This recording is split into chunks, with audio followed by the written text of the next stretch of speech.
오늘이 이제 마지막 시간에도 두 번째 새 서신을 한꺼번에 보겠습니다.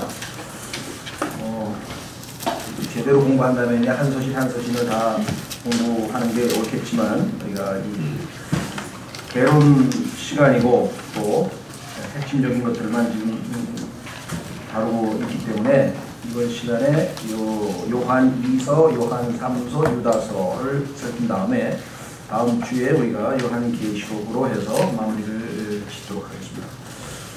미리 말씀드리는데 다음 주가 시간이 제가 2시부터 우리 나연님하고 시간을 좀 맞바꿔서 해야 될 것 같아요. 부친 생신이어가지고 가족들끼리 저녁을 좀 먹으려고 생각하니까 시간을 좀 바꾸도록 하겠습니다. 양해해 주시고요.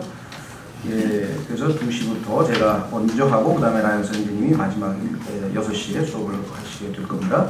그리고 12월 1일 날은 1교시, 2교시 아마 뭐 시험을 보든 아니면 수업을 하든 마치시고 저는 수업이 없죠. 그래서 5시에 6학기 동안 지난 3년간 6학기를 잘 공부하셔서 저희가 6학기가 일단 기본 틀이기 때문에 6학기를 잘 공부하시고 수료하시고 그 다음에 또 설교 실습까지 이렇게 잘 요번에 이제 내일 마지막 한 번 더 하시겠습니다만 마치시게 되는 우리 조기훈 형제님의 수료 예배를 5시에 드릴 겁니다. 그래서 신학원은 여기서 우리가 수료 예배를 드리고 수료장을 이제 3년간 공부하셨다는 그 증명서죠. certificate이라고 그러던데 이렇게 이런 과목을 잘 공부하셨습니다. 이렇게 해서 저희가 드리게 되겠습니다. 지난번에는 8명이 수료장을 받으셨는데 이번에는 졸업하시는 분이 한 분뿐이시네요.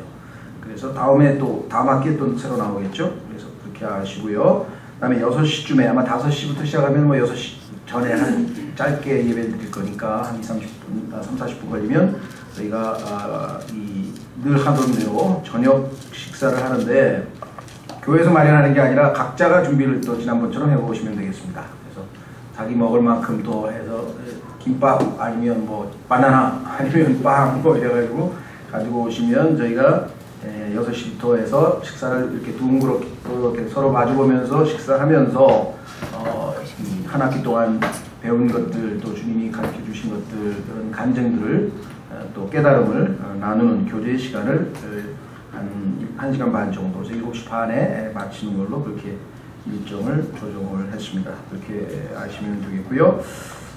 그래서 이번 학기는 12월 1일 매 12월 첫째 주에 일단 강의가 끝나고 그 다음에 3월 첫째 주에 다시 다음 학기 강의가 시작이 될 겁니다.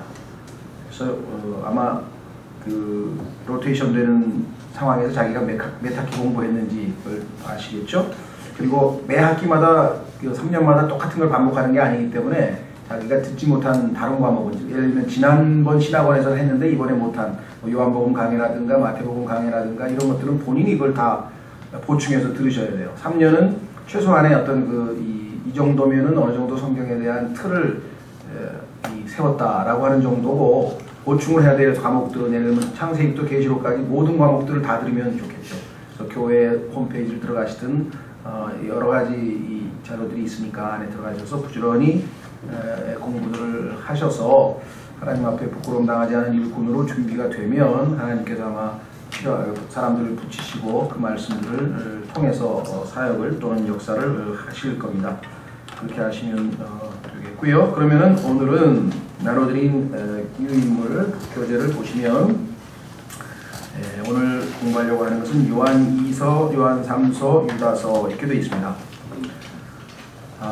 사도 바울이 쓴 13개의 서신서, 그러니까 로마서부터 시작해가지고 빌레몬서까지인데요. 그 13개의 서신서를 신약시대의 교회, 그래서 우리가 보통 줄여서 신약교회라고 하죠. 신약교회의 교리서다 이렇게 얘기를 한다고 했어요. 신약교회의 교리서.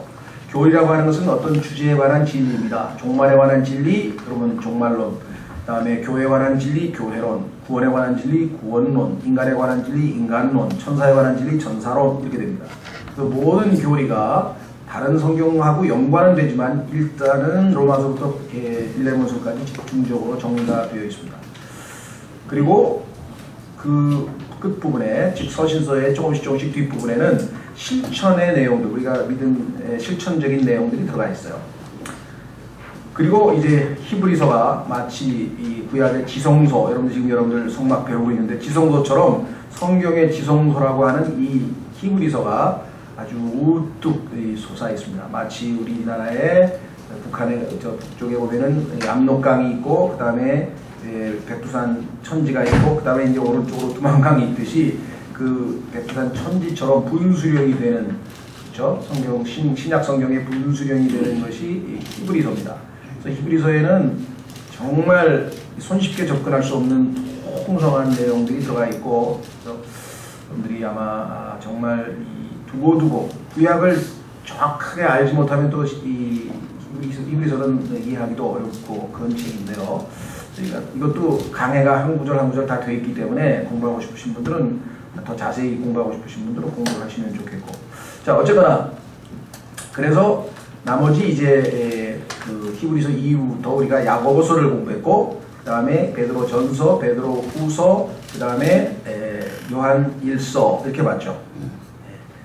그래서 유다서까지의 나머지 세 개가 남았는데, 이 7 서신을 우리가 보통 일반 서신이라고 한다 했는데, 일반 서신은 핵심적인 내용은 뭐냐, 교리서가 아니라 이것은 실천 신학입니다. 실행을 옮겨야 됩니다.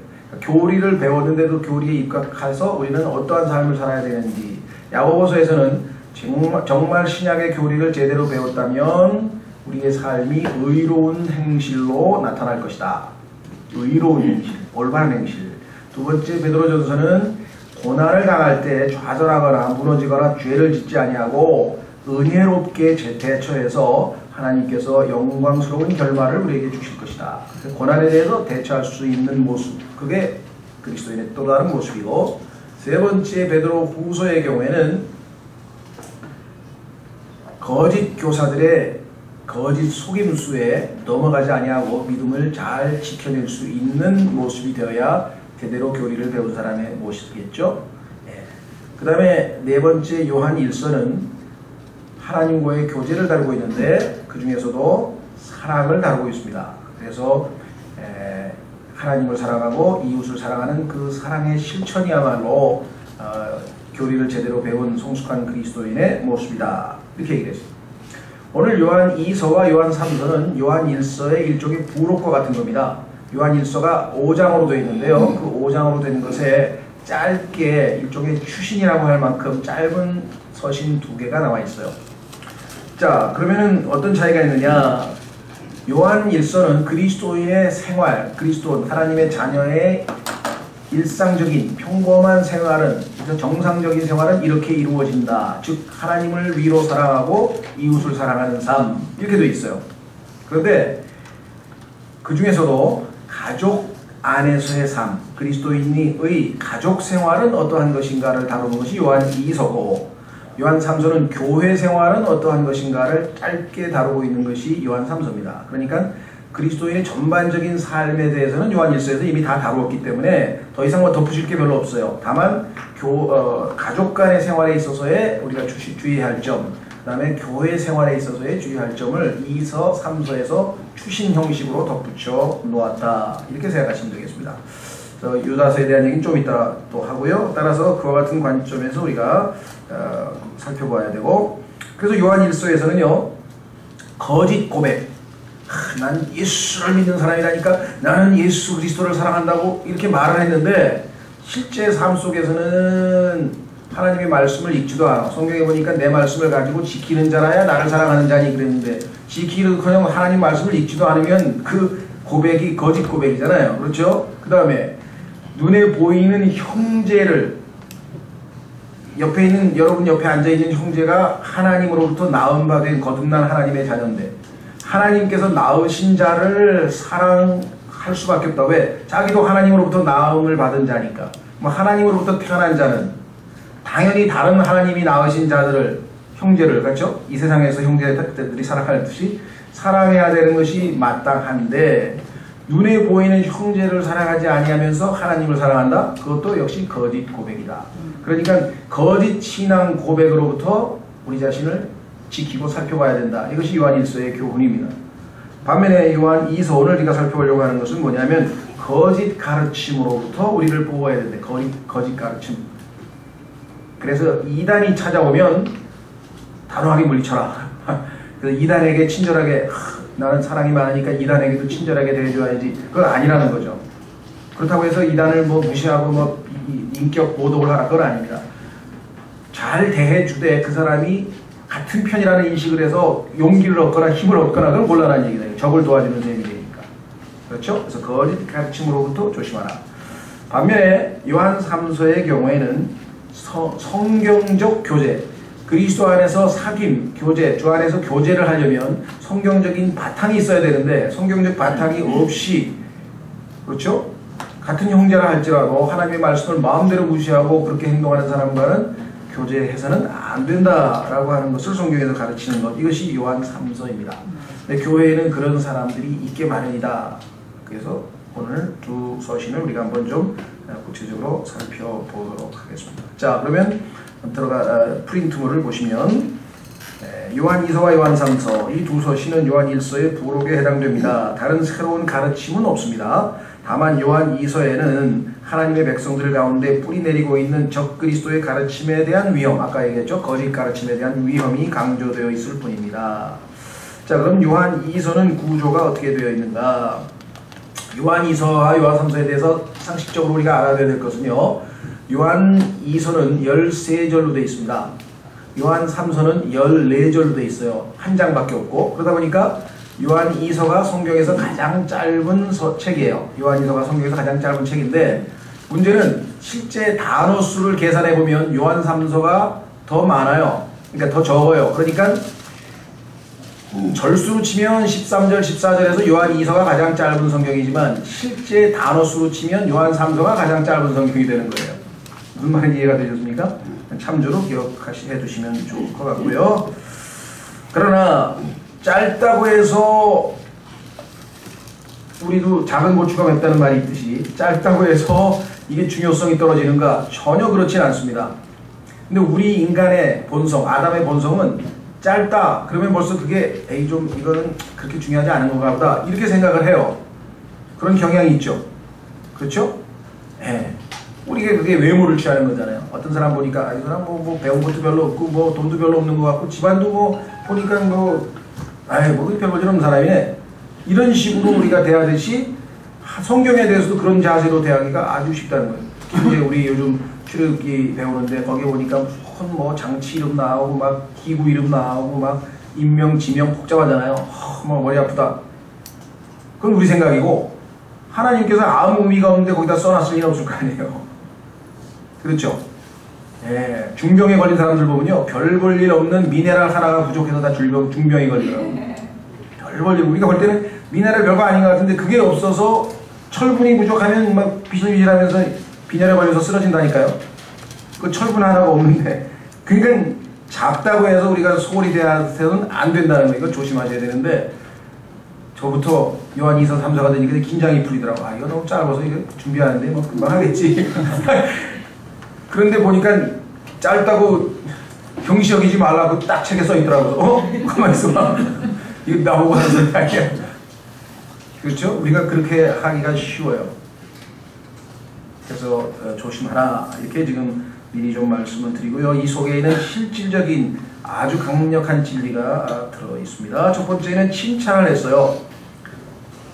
누구에게 칭찬했냐는 좀 이따 나오겠습니다만은 한 부인이 있어요. 부인, 자매. 여기 보시면은 레이디라 그랬는데 레이디. 난 누군지도 모르지만 레이디 가가라고 하는 여자가 요즘에 뜨는 모양인데 그건 레이디가 아니고 그 계시록에 나와 있는 큰 음녀 바빌론하고 좀 비슷한 여자 같은데 어떻게 레이디란 말을 썼는지 내가 어쨌거나 성경에 나와 있는 레이디는 그런 게 아닙니다. 아주 요조숙녀 정말 참다운 그리스도인을 레이디라고 합니다. 그 다음에 허칠든 자녀. 그러니까 한 자매님이 계셨는데 그 자매님이 자녀들을 진리 안에서 잘 양육을 했습니다. 지난번에 우리 서 목사님 오셔가지고 전수 3대 전수 얘기를 했는데 아주 거기에 충실하게 잘 전수를 해가지고 장로인 여기 나와 있잖아요. 장로는 첫 단어가 장로 아니에요. 장로인 요한이 볼 때 칭찬할 만한 사람이었어요. 그래서 칭찬을 해줍니다. 아유 저 형제님 그 칭찬하면요 금방 교만해져요. 그거 조심하셔야 돼요. 그것도 맞는 말이에요. 예, 칭찬 잘못해주면 교만해져가지고 문제가 생기는 건 맞는데, 그러나 칭찬을 해야 될 때 칭찬을 해야지 책망을 하면 그건 또 적절치가 않죠. 그래서 성경에서는 필요한 경우에 적절한 칭찬은 필요하다고 성경에서 말씀하고 있습니다. 두 번째는 명령입니다. 근데 새로운 명령이 아니라 사랑하라고 하는 명령. 우리 요한일서에서 이미 봤잖아요. 그렇죠? 예, 얼마나 중요하면 또 반복을 했겠습니까?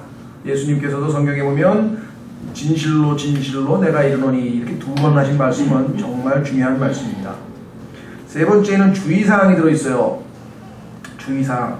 그래서 특히 거짓 교리를 가지고 와서 그런 사람에게 뭣도 모르고 그래도 주님의 사랑으로 내가 보듬어야지 이래가지고선 오히려 거짓 교리에 말려 들어가서 이상한 데 가잖아요. 잘못된 데로 막 간 사람들 한둘이 아니잖아요 지금. 네. 절대 그런 것을 해서는 안 되겠죠. 그 다음에 결론이 나와 있는데, 결론은 뭐냐, 참 의미심장합니다. 그것은 뭐냐, 내가 직접 가서 너에게 자세한 말을 할 테니까 우선 급하고 중요한 몇 가지만 적었다. 이렇게 해서 메모식으로 이 결론을 내렸습니다. 자, 그러면 거기 나와 있는 프린트물을 같이 읽어가면서 보완 설명을 해드리도록 하겠습니다. 요한은 진리 안에서 걷고 있는 자녀를 둔 한 자매에게 칭찬을 함으로 편지를 시작합니다. 자, 한번 읽겠습니다. 요한 2서로 가서, 장로는 선택받은 부인과 그녀의 자녀들에게 편지하노라. 내가 진리 안에서 너희를 사랑하며 나뿐 아니라 진리를 안 모든 자도 그리함은. 어떤 분은 야, 진리 친예교하고 사랑 친예교하고 같이 붙어야 진리 안에서 사랑을 해야 되는데 왜 진리 따로 사랑 따로냐 그러는데, 글쎄요. 하여간 저희는 일단 한국 교회에서 사랑은 좀 많이 있는 것 같은데 진리가 많이 부족해서 진리부터 우선, 그 다음에 이제 사랑을 실천하자 그랬는데, 그 교회 이름하고 비슷하다 그러대요. 저희는 진리 쪽으로 치우친 것 같고 저쪽 교회는 사랑 쪽으로 치우친 것 같다고. 어떻게 균형 잡을 수 없냐. 아, 뭐 설교를 서로 바꿔서 조금씩 들으시면 되겠고 어떡하겠어요. 어쨌거나 약간 저희가 진리를 중요시한다고 해서 사랑을 등한시하면 안 되고, 반대로 사랑보다 진리보다 사랑이 앞서면 안 됩니다. 성경에 따르면 에베소서 4장 15절에도 speaking the truth, 진리를 말하라 in love, 사랑으로. 근데 우리 성경은 한국말로는 사랑으로 진리를 말하는 사랑이 먼저 나와요. 근데 하나님이 보존하신 영어 킹제임스 성경에는 진리가 먼저 나와요. 진리. 그렇죠? 여기 나와 있죠? 자, 그래서 여기 진리를 내가 진리 안에서 너희를 사랑한다 이게. 진리와 사랑은 항상 붙어 다닙니다. 나뿐 아니라 진리를 한 모든 자도 그리함은 우리 안에 거하며 영원토록 우리와 함께 할 진리로 인함이로다. 하나님 아버지와 아버지의 아들 주 예수 그리스도로부터 은혜와 긍휼과 평강이 진리와 사랑 안에서 너희와 함께 있기를 원하노라. 이 세상에 있는 사람들은 엄두도 못 낼 엄청난 하늘에 있는 영적인 복들, 사람들은 이 축복을 놔두고 왜 눈에 보이는 축복에 이렇게 연연하는지 모르겠습니다. 뭐 인간이니까 뭐 저도 마찬가지로 연연할 때가 있겠죠. 미혹될 때도 있고. 그러나 긍휼이 여기 나와 있죠. 은혜가 뭔 줄 아는 사람은요, 긍휼이 뭔지를 알았잖아요. 평강이 무엇인지를 알고, 진리가 무엇인지를 알고, 사랑이 무엇인지를 알고. 이것은 억만장자 빌 게이츠 아니라 뭐 스티브 잡스 이런 사람들 모르는 거예요. 이거 다 전혀 이게 무엇인지를 모른다. 우리는 이거를 알고 살아간다면 예수님이 말씀하신 풍성한 삶이 이미 우리에게 주어졌는데, 이 어마어마한 축복을 누릴 줄을 몰라. 인조이 하라 했는데 이것을 인조이 할 줄을 몰라. 하나님의 은혜가 나를 감격시키면 아무런 부러운 게 없는 겁니다. 그런데 그 은혜를 누리지 못하니까 딴 게 자꾸 들어와. 뭐 눈에 보이는 게 자꾸 저거 좀 갖고 싶다. 아유 저거 좀 갖고 싶다. 이게 되겠냐 이거. 하나님의 은혜에 젖어버린 사람은요, 딴 생각을 할 수가 없어요. 내 잔이 넘치나이다. 하나님의 은혜로 넘쳐버렸는데 거기다 어떻게 부어요? 이미 넘쳤는데 세상 것이 들어갈 여력이 없다. 하나님의 은혜로 넘친 사람은 여기 나와 있는 5가지 단어만 해도요, 평생 우리를 붙들고 우리를 지탱하고 승리하게 할 수 있는 엄청난 복이잖아요 이게. 그렇죠?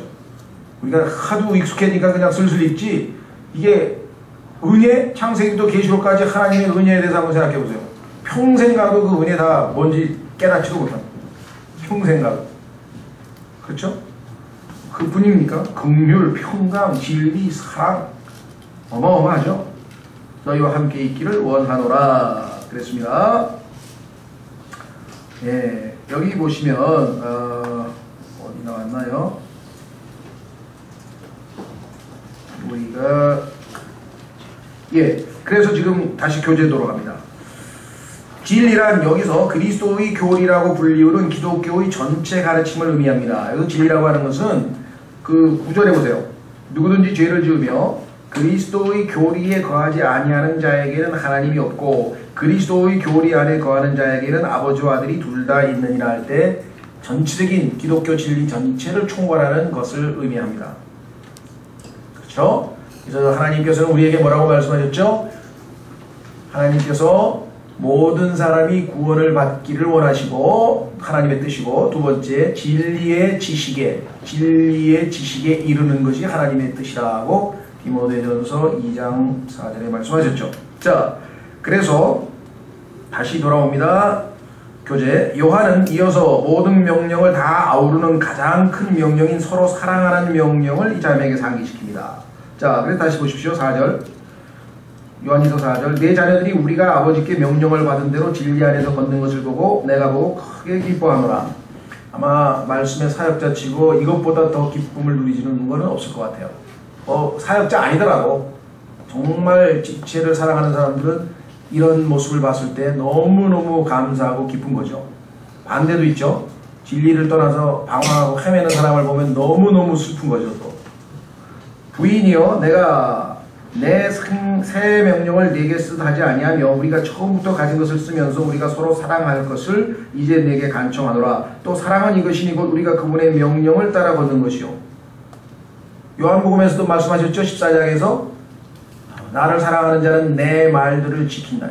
내 명령을 가지고 지키는 자라야 나를 사랑하는 자니. 그렇죠. 입으로만 사랑하는 게 아니라 실제적으로 사랑하려면 명령은 이것이니 곧 너희가 처음부터 들은 대로 그 안에서 걷는 것이라. 자, 다시 교대로 돌아가면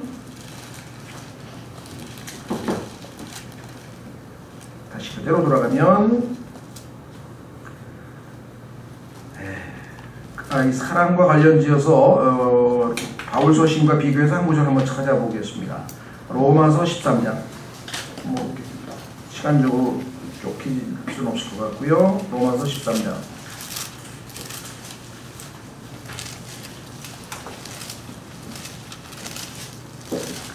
로마서 13장 8절 말씀. 로마서 13장 8절 말씀. 서로 사랑하는 것 외에는 누구에게든지 어떤 것도 빚지지 말라. 다른 사람을 사랑하는 자는 율법을 성취하였느니라. 율법 지키려고 애쓰는 것, 그건 신약 성도가 아니에요. 주님께서 내 안에서 다른 지체들을 사랑하도록 그렇게 순종하면 이미 율법은 지키고도 남은 거라 그랬어요. 10절. 사랑은 자기 이웃에게 해를 끼치지 아니하나니 그러므로 사랑은 율법의 완성이니라. 율법의 초점이 사람들에게, 다른 사람에게 해를 끼치지 않고 바르게 사는 건데, 사랑은 다른 사람에게 해를 끼치지 않는 게 사랑이라는 거죠. 다른 사람에게 유익을 끼치는 거죠. 그렇죠? 다른 사람을 더 잘되게 해주는 게 사랑이라고 한다면 당연히 나와 있는 것처럼 율법의 완성이라 이렇게 말씀하셨죠. 자, 그래서 요한 일반 서신이나 바울 서신이나 행실적인 실행면에 있어서 똑같습니다. 자, 다시 돌아옵니다. 교재. 마지막으로 요한은 이 자매에게 거짓 교사들을 주의하라고 권면하고 거짓 교리를 전파하려는 자들은 주의할 것을 당부합니다. 그리스도를 고의적으로 부인하는 자들을 집안에 받아들이는 것은 기독교적 사랑이 아닙니다. 반대로 이런 자들은 진리로 인해 거부되어야 합니다. 거짓 가르침의 문을 여는 것은 거짓 사랑일 뿐입니다. 오늘날도 집에서 집으로 이단이 퍼져가고 있는 이 세상에서 우리가 마음에 새겨야 할 가장 실제적인 충고라고 생각합니다. 자, 그러면 다시 성경으로 돌아가서 읽어보겠습니다. 7절. 속이는 자들이 세상에 많이 들어왔는데 무엇을 가지고 이 당시에 사람들을 속였는가? 그들은 예수 그리스도께서 육체 안에 오신 것을 시인하지 아니하느니라. 이런 자가 속이는 자여 적 그리스도니라. 예수님은 누구신가? 여기에 대해서 사람들이 정확하게 알지 못하기 때문에 모든 이단이 발생하는 거예요. 자, 이 세상에서 가장 중요한 질문은 무엇인가? 예수 그리스도가 누구이시냐? 그것만 알면 예수님을 안 믿을 수 없고 그분을 섬기지 않을 수 없고 그분께 경배하지 않을 수 없고 모든 문제 다 풀려버리는 거예요. 예수님이 누구신가를 모르니까 안 믿고 모르니까 안 섬기고 모르니까 경배를 안 하고 모르니까 사랑을 안 하고 모르니까 이상한 짓을 하지. 예수님이 누구신지만 제대로 알면, 그러니까 예수님께서 예수님을 책잡고 무너뜨리기 위해서 사두개인, 바리새인, 율법사들 와가지고 이런저런 질문하면서 모세는 이혼을 하지 말았는데 이혼은 뭐 어떻게 해야 됩니까? 뭐 형수가 있어, 형이 죽어서 동생이 뭐 형수를 통해서 자손을 뭐 대를 이어야 되는데 그게 나중에는 뭐 누구의 아내가 돼야 되니까 뭐 온갖 질문들을 해가지고 어떻게 예수님을 넘어뜨리려고 했을 때 예수님께서는 철저하게 하나님의 말씀으로 단호하게 정확하게 답변하셔서 그들이 더 이상 질문을 못하게 입을 다 막아놨어요. 꼼짝을 못하는 게 너무나 지혜로운 답변에. 그때 예수님께서 마지막으로 뭐 또 없어? 질문 더 없어? 그랬더니 전부 다 입 닫고 가만히 있어. 그때 예수님께서 그럼 내가 너희에게 한 가지 질문하겠노라. 너희가 한 질문들은 다 쓸데없는 질문이야. 내가 너희에게 하나 질문하게 답해봐라. 그리스도가 누구냐? 그리스도가 누구의 자손이냐? 그게 예수님이 질문한 거예요. 오늘날도 그 질문에 답을 못해서 지금 다 구원도 못 받고 지금 이러고 있는 거예요. 사람들이. 영원히 멸망할 지옥에 가는 이유는 그리스도가 누구신지를 모르는, 알면 믿죠. 모르니까 믿죠. 확인해 보겠습니다. 마태복음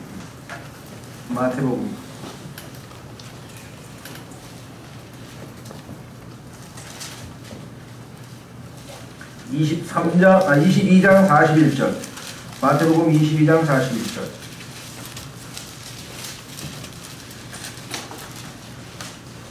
마태복음 22장 34절부터 보시면요, 이렇게 써 있어요. 그러나 그분께서 사두개인들을 잠잠하게 하셨다는 것을 바리새인들이 듣고 함께 모였는데, 사두개인들이 이런 질문 저런 질문 많이 했는데 전부 잠잠하게 하셨다 그랬어. 그랬더니 이제 바리새인들도 우리도 한번 가보자 그러고 갔는데 예수님께서 또 사랑에 대해서 위대한 말씀했죠. 위로 하나님을 사랑하고 이웃을 사랑하는 위대한 말씀을 하셔서 입 다물게 했어요. 그랬더니 이제 더 이상 질문이 없어. 그래서 예수님께서 41절에 바리새인들이 함께 모여있을 때 예수님께서 그들에게 물어 이르시되, 예수님은 지금 온 세상에, 이 세상에 있는 모든 인간들에게 다 얘기하십니다. 질문할 거 있으면 뭐든지 다 물어봐라. 다 답변해 줄게. 다 끝났어? 그럼 내가 너희한테 하나 물어보마. 그럼 뭘 물어보시냐? 너희는 그리스도에 대하여 어떻게 생각하느냐? 그가 누구의 자손이냐 하시네. 이 세상 사람들도 그리스도 누구냐? 그리스도의 4대 성인의 한 사람이죠. 그리스도가 누구냐?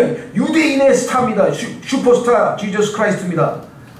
그가 누구냐? 혁명가입니다. 그가 누구냐? 이 사람들도, 유대인들도 어렸을 때부터 주워 들은 이야기가 있어요. 뭘 들었어요? 밤낮 그리스도는, 여기 나왔죠? 다윗의 자손이라 그랬죠. 너희는 그리스도에 대하여 어떻게 생각하느냐? 그가 누구의 자손이냐 하시면 그들이 그분께 이르되 다윗의 자손이라. 아주 쉽습니다 하니, 이제 여기에 문제가 있네요. 그분께서 그들에게 이르시되 그러면 어찌 다윗이 영 안에서 그를 주라 부르며 이르되 주께서 내 주께 말씀하시기를 내가 내 원수를 내 발받침으로 삼을 때까지 너는 내 오른편에 앉아있으라 하셨도다 하느냐? 그러면 다윗이 그를 주라 부를진데 어찌 그가 그의 자손이 되겠느냐 하시니?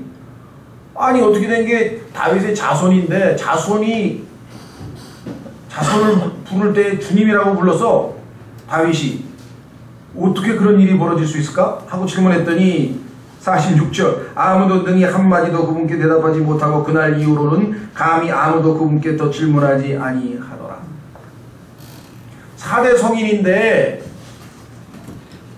나머지 3 성인은, 소크라테스는 마지막에 수탉을 잡아서 뱀신에게, 우상에게 경배하고 나서 자살해버렸고, 그렇죠?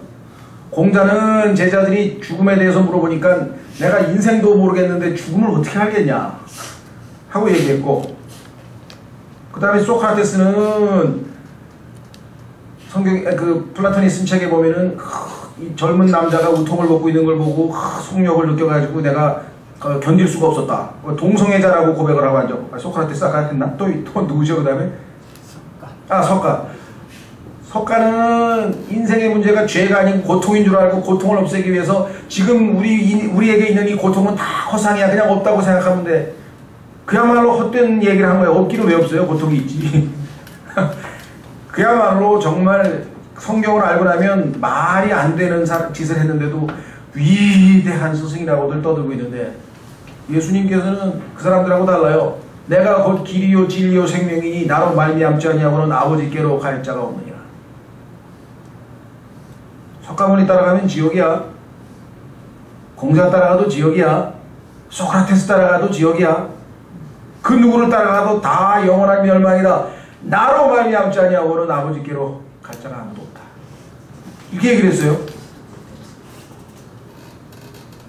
그 나머지 세 사람하고 이분하고는 닮은 꼴이 하나도 없는데 어떻게 사대 성인이라고 얘기를 하냐. 등등등등. 전부 다 입 다물고 예수님께서, 그렇죠? 예수 그리스도께서 물 위를 걸어간 건 어떻게 해석하며, 죽은 자를 살리는 건 어떻게 해석하며, 그렇죠? 아니 사람 속마음에 있는 걸 다 알고 얘기를 하고 아브라함보다 자기가 먼저 있다 그러고, 이거 도대체 어떻게 된 거냐 이거야. 예수님에 대해서 뭘 좀 알면 둘 중에 하나예요. 무릎 꿇고 주여 나의 하나님 나의 주님 하고 도마처럼 고백을 하든지, 이건 뭐 사기극이야, 이건 말도 안 돼, 아예 거부해버리든지, 예수님 4대 성인이야, 훌륭하신 분이야, 혁명가야, 슈퍼스타야, 멋져. 그건 제정신이 아닌 거예요. 예수님에 대해서 아무것도 모른다는 얘기밖에 더 되겠어요? 알면 둘 중에 하나니까 무릎 꿇고 경배하든지 나의 주 나의 하나님이여 고백하든지, 아니면 사기꾼이라고 던져버리든지. 그게 C.S. 루이스라고 하는 사람이 쓴 자서전에 보면 나온다니까요. 자기도 중간의 사람이었어. 예수님 4대 성인이 훌륭하고 뭐 굉장한 인류의 도덕가고, 성경을 읽어보니까 아니야. 사기꾼이든지 하나님이든지 둘 중에 하나야. 성경 속에는 답은. 그래서 자기는 그분이 하나님인 줄 알았어. 무릎 꿇고 저는 죄인이어서이다, 저를 받아주시옵소서, 구원해 주셔서 감사합니다. 그렇게 됐다 이거예요. 얘기가 좀 빗나갔는데, 하여간 그래서 그리스도에 대해서 잘못 알고 있는 것에 대한 거짓 가르침 얼마나 많은지 몰라요. 심지어는 예수님은 인간이기는 하지만 훌륭하지만 하나님은 아니다, 이런 사람들이 있죠. 자유주의자들. 너무나 하나님하고 비슷하지만 그렇지만 하나님과는 분리된 사람이다, 뭐 이런 사람도 있고요. 하나님이기는 하지만 아버지 같은 정도 수준은 아니다, 그런 사람도 있고요. 여호와의 증인. 하나님이 예수님이 침례받을 때 딱 임했다가 실패해가지고 십자가에서 죽으실 때 하나님이 신이 예수님으로부터 떠나버렸다, 도세티스미라고 하는데, 이렇게 가르치는 사람도 있고요. 하여간 온갖 이단은 다 예수님이 누구인지를 모르기 때문에, 예수님이 참 하나님이고 참 인간이라는 걸 모르면 왔다리 갔다리 하다 끝나는 거예요. 오늘날 그리스도인들도 구원받은 사람들 중에서도 이 교리적인 혼동 때문에 거듭난 하나님의 자녀인데들 보고, 그렇죠? 3살 4살짜리 보면요, 사탕하고 초콜릿만 주면은 뭐 그냥 아버지도 아닌데 아버지처럼 아저씨 따라가 버리는 거예요. 그렇죠? 그런 것처럼 그리스도인들도 지금 예수 그리스도가 아닌데, 자기 아버지가 아닌데 이상한 사람 좀 따라다니는 사람이 얼마나 많은지 모른다 이게. 지금 그래서 경고하고 있는 게 이상한 사람 따라다니지 말라. 그래서 요한 1서를 마무리 지었습니다. 그러면 요한 2서, 예수님의 신성에 대해서는 타협이 있어서는 안 된다 이게, 절대적으로. 그렇죠? 오늘날도 예수님 믿는다라면서 그렇지만 예수님은 어떻게 하나님이 돼? 난 하나님을 믿어. 그러나 예수님은 훌륭하신 분이시지만 그분이 어떻게 하나님이 될 수 있어? 이런 사람이 얼마나 많은지 몰라요, 우리 주변에. 그래서 하나님 믿는다는 사람 여러분들, 형제님 절대 그러지 마세요. 큰일 나요. 절반 이상은 다 예수님 안 믿는 사람, 예수 그리스도는 안 믿는 사람들이에요. 자, 그 다음에 요한 3서로 가겠습니다. 요한 3서로 가보면요,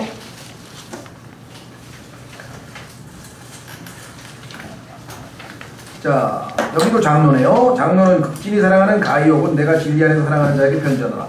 요한 2서는 여자에게 썼는데 요한 3서는 남자에게 썼고, 더더군다나 가요라고 이름을 밝혔고, 아까는 익명의 자매님에게 썼고, 여러가지 비슷하면서 차이점이 나는 게 또 꽤 있어요. 뭐 그런 걸 공부하는 것도 뭐 재미있겠죠, 여러가지 면에서. 그러나 그런 거는 이제 자세하게 공부할 때 보는 거고. 자, 우리는 요한삼서로 가면 앞부분 구조는 이렇게 되어 있습니다. 가요의 번영. 가요가 정말 아주 그리스도인으로서 아주 잘 성장하고 있어요. 두 번째, 디오드레베의 교만. 그래서 교회 안에 가요가 많으면 은혜로운 교회고, 디오드레베가 많으면 곧 무너질 교회고, 이렇습니다. 그 다음에 데메드리오의 칭찬. 이 데메드리오 같은 사람들이 사실은 교회에 많으면 좋아요. 이름은 안 드러내는데 은연 중에 제 역할을 제대로 하는 사람들. 디오드레베는요, 디메드리오는 한두 줄밖에 없어요. 근데 평판이 좋대. 아, 그 사람 훌륭한 그리스도인이야. 근데 별 얘기는 없어. 그 다음에 대부분이 그러면 좋겠죠. 예. 자, 어쨌거나 다시 우리는 교재로 가서, 가요는 선한 실행으로 명성이 있는 신실한 사람이었습니다. 요한은 그가 혼이 형통하는 것 같이 형통하고 건강하기를 원했습니다. 이 역시 우리에게도 적용할 좋은 테스트가 될 수 있습니다. 중요합니다. 혼이 형통해야지. 그 다음에 건강해야 되는데, 그렇죠? 초점은 어디에 있습니까? 혼이야, 혼. 영적인 문제에 우리 관심이 있는 것이어야 되는데, 이 구조를 잘못 인용해서 소위 말하면 은사주의 교회들이 예수 그리스도를 믿으면 건강할 수밖에 없다 이렇게 얘기하는데, 여기는 지금 가능하면 건강하기를 바라는 거죠. 그러면 예수님은 건강하기를 바란다고 성경에 이게 교리라고 하면은, 바울은 만나 평생 아팠으면은, 그러면 바울은 하나님의 말씀의 교리를 어겨서 지금 그런가요? 이걸 한 구절을 딱 띄워가지고 성경에 봐라. 하나님은 우리가 건강하기를 바라신다. 그런데 지금 아프다. 그건 하나님의 뜻을 어긴 거다. 빨리 회개하고 믿습니다. 고쳐주십시오. 금식하고 끝까지 기도해라. 그러면 다 치료된다. 성경에 그렇게 써 있습니까? 그러면 평생 아픈 바울은 평생 불순종한 거네. 그렇습니까? 아니죠. 그렇다고 그럼 평생 아프라는 얘기냐? 아니죠. 여기 나와 있잖아요. 건강하기를 바라지만 하나님께서 이유가 있어서 우리에게 어려움을 주시면 그걸 믿음으로 감사함으로 받는 그것이 더 필요한 거다. 그러겠죠. 자, 그는 가족에게도 교제에 있어서 신실했으며 많은 주의 종들이 그의 도움을 받았습니다. 자, 보겠습니다. 첫 번째, 장로는 지극히 사랑하는 가이오 곧 내가 진리 안에서 사랑하는 자에게 편지하노라. 사도에게 사랑을 받은 사람이네요. 두 번째, 사랑하는 자여 무엇보다도 내 혼이 형통하는 것과 같이 내가 형통하고 건강하기를 내가 바라노라. 여기도 사랑하는 자여 또 사랑받았네요.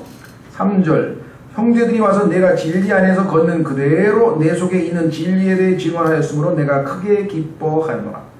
요한 3서의 핵심은 진리입니다. 그래서 이 13절의 짧은 내용 속에 진리란 말이 6번을 반복하고 있어요. 진리. 그렇죠? 그래서 진리 안에 순종하는 사람이에요. 내게는 내 자녀들이 진리 안에서 걷는다는 것을 듣는 것보다 더 큰 기쁨이 없도다. 교회의 장로라면요, 다른 지체들이 진리 안에서 걷는 걸 기뻐해야지. 그렇죠? 어떤 걸 더 기뻐해야 되니까? 엉뚱한 걸 기뻐하면 안 된다는 말이죠. 네. 자, 그래서 그 다음에 사랑하는 자여 내가 낯선 형제들에게나 내가 형제들에게나 낯선 자들에게나 무엇을 행하든지 신실하게 행하니. 정말 대단히 간증이 훌륭한 사람이 신실한 형제였다. 그뿐 아닙니다. 그들이 교회 앞에서 내 사랑을 증언하였으니, 사랑을 실천하는, 누구에게든지 뭐를 주는 형제야. 계속. 그렇죠? 주는 형제야. 교회 안에는 주는 사람도 있고 받는 사람도 있게 마련이지만요, 이렇게 주는 형제들이 많아야 교회가 풍성해지는 거죠. 그들이 교회 앞에서 내 사랑을 증언하였느니라. 내가 하나님께 속한 방법대로 그들의 여행을 후원하면 잘하리라. 더군다나 선교하는 사람들에게 특별히 아주 관심을 기울이는, 배려하는 그런 형제였어요. 7절, 그들은 그분의 이름을 위해 나아가면서, 누가? 여기 나와있죠. 선교하는 사람들이죠. 그들의 여행이라고 나와있죠. 하나님께 속한 방법대로 그들의 여행을 후원하면 잘하리라. 여기 지금 5절에 나와있는 형제들, 낯선 자들, 이런 분들은 다 복음을 전하러 이동하면서 복음 전하시는 분들이죠. 7절, 그들은 그분의 이름을 위해 나아가면서 이방인들에게 아무것도 받지 아니하였느니라. 무료로 다 복음 전해주고 자기가 일해서 먹고, 바울도 그렇게 했었잖아요. 그렇죠? 예. 그래서 복음을 전해주고 무슨 대가를 받는다든가, 물론 감사함으로 헌금을 할 때는 그걸 또 뭐 거절해가지고 나는 절대로 돈 안 받고 난 한다 이럴 필요도 없죠. 그것이 자기 의의를 드러내는 것이 아니어야 되겠죠. 그래서 저는 하나님께서 채우시기 걱정하지 않으셔도 됩니다. 근데 저희도 자발적으로 사랑을 실천하려고 하는데 왜 그러십니까? 그건 받아야 되겠죠. 그런데 은연 중에 그걸 요구한다든가 뭐 푸시를 한다든가 압력을 가한다든가, 그렇죠? 그건 잘못된 거고요. 그러므로 우리가 진리를 위한 동료 조력자가 되기 위해 그런 자들을 받아들이는 것이 마땅하니라. 그래서 이 가요라고 하는 사람은 정말 본받을 만한 사람이네요. 그렇죠? 예. 자, 두 번째 디오드레베라는 사람이 있어요. 그러면 교회 안에는 이런 분들만 있는가? 그렇지 않습니다. 디오드레베는 교재로 가시면 교회의 장로로 허영심이 많은 사람이었으며 자신이 사도 요한을 논박할 수 있을 정도의 지위를 갖고 있어서 그의 서신을 성도들이 읽지 못하게 할 수 있다고 믿는 자였습니다. 그래가지고 사도 요한이 뭐라고 하면은 지가 뭔데 우리 교회에다 이래라 저래라 해? 뭐 이러면서 이제 아주 권위를 내세우는 사람. 바울과 요한의 몸이라, 몸이 아니고 옴입니다. 온다는 거예요. 성경에 왜냐면 고린도서 13장 2절에도 바울이 내가 오겠다, 그 다음에 올 것이다, 또 요한도 내가 너희들에게 곧 와서 정말 이 디오드레베가 얼마나 잘못됐는지를 내가 밝히겠다. 그래서 일종의 심판을 위해서 오겠다는 뜻이에요. 그래서 여기 나와 있는 것은 주님의 오심을 예시해 준다는 얘기는 주님께서 재림하실 때 심판하러 오시는 것을 예표적으로 보여준다. 그때 우리 모두는 각자에게 합당한 것을 받게 됩니다. 우리도 그리스도의 심판석에서 주님이 오시면 평가를 받잖아요. 요한은 가요에게 디오드레베에게 영향을 받지 말라고 권고합니다. 이게 문제입니다. 근데 교회 안에는 잘못된 영향을 끼치는 사람이 꼭 있어요. 저희 교회도 15년 역사에 여러 사람들이 있었는데 다행히 크게 문제를 안 일으키고, 물론 거기에 미혹돼서 나가신 분들도 있지만 크게 문제가 안 되고, 그래도 몇 번의 위기에 있어서 참 하나님께서 은혜로 스스로 물러가고 떠나버렸기 때문에 다행히 그런 일이 크게 벌어지지 않았는데, 크게 벌어진 교회들이 뭐 많습니다. 문제가 돼서 뭐 얼마나 심각한 문제인지 몰라요. 예. 자, 그래서 우리는 성경을 통해서 디오드레베라고 하는 인물에 대해서 살펴보려고 합니다. 그렇죠? 아까 얘기했던 우리 가요라고 하는 사람은 정말로 실천하는 신앙인이죠. 선교사들에게도 열심히 하고, 낯선 자들에게도 손님 대접도 잘하고, 진리에 따라서 순종하는 삶을 살고, 이러니까 정말 실천하는 신앙인, 그 다음에 행동하는 신앙인, 정말 누가 봐도 본이 되는 그러한 신앙인. 그런데 이번에는 디오드레베라고 하는 사람은 반대로 모범이 되는 사람, 반대로 모범이 되는 사람. 자, 어떤 사람인가 한번 살펴보면요. 첫 번째, 9절. 내가 교회에 썼으나 그들 가운데 으뜸이 되기를 좋아하는 디오드레베가 우리를 받아들이지 아니하니. 하나님께서 요한을 통해서 교회에 유익한 내용들을, 서신을 보내줬으면 그걸 받고 우리가 이런 건 고치고 이런 건 또 정말 권면하니까 이렇게 열심히 하자 이래야 되는데, 그것에 대해서 왜 감히 뭐 남의 교회에 이래라 저래라 하냐고 이렇게 하면서 이제 사도의 권위를 지금 무시하고 있는 모습으로 나타났습니다. 아주 하나님의 백성 중에 자기가 최고로 군림하려고 하는 그런 사람이었어요. 두 번째, 교회들에 가면 이런 사람들이 꼭 있습니다. 그러므로 내가 가면 그가 행하는 행위들을 기억하리라. 그가 악한 말들로 우리를 헐뜯고도 그것으로 만족하지 아니하며 자신도 형제들을 받아들이지 아니하고 받아들이고자 하는 자들도 금하여 그들을 교회에서 내쫓는도다. 여기 보시면 하나님께서 세운 그 장로에 대해서 아주 비웃고 또 아주 무시하고 하는 행위가 나와 있습니다. 그것도 굉장히 우리가 조심스러운 거죠.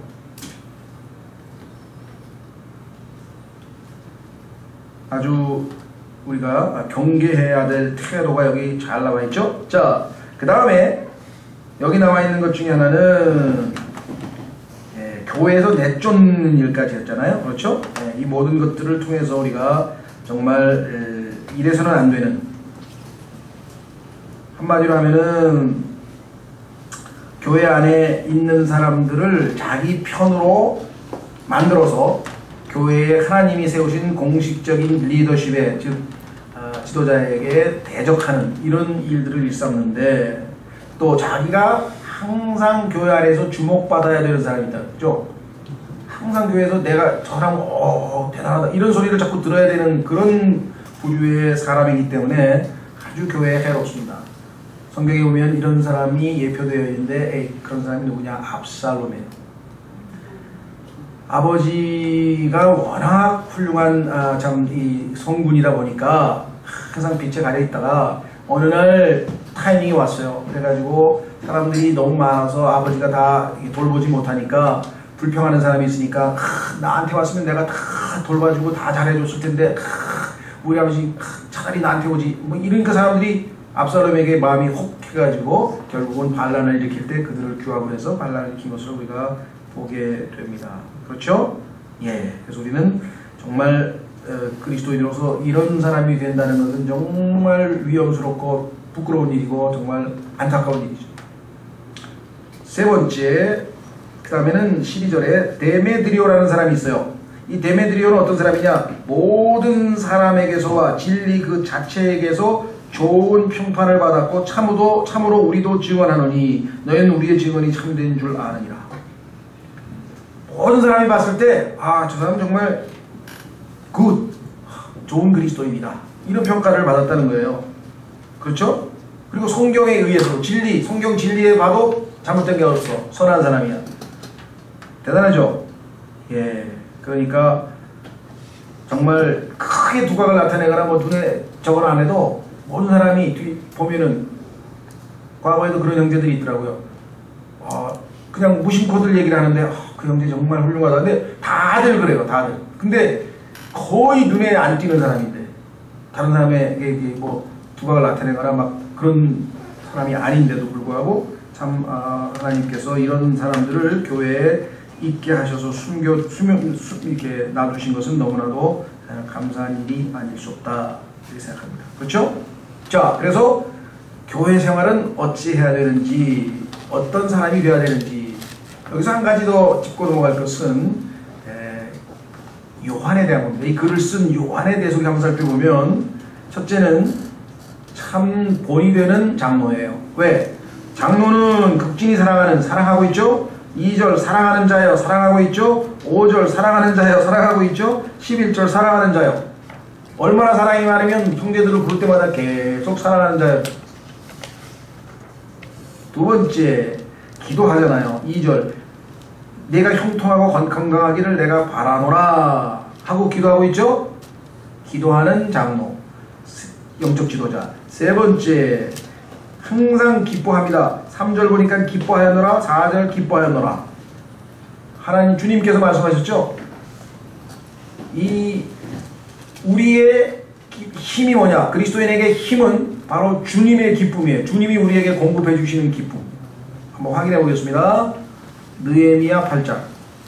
그리스도인에게 힘이 없는 이유는 기쁨이 없기 때문이에요. 그런데 그 기쁨은 내 주머니에 돈이 있어서 기쁘면 금방 사그라들어요. 그런 거 말고, 만사가 잘 풀려서 기쁜 거 말고, 주님이 나에게 주시는 기쁨, 주의 기쁨이 우리의 힘이다 이래요.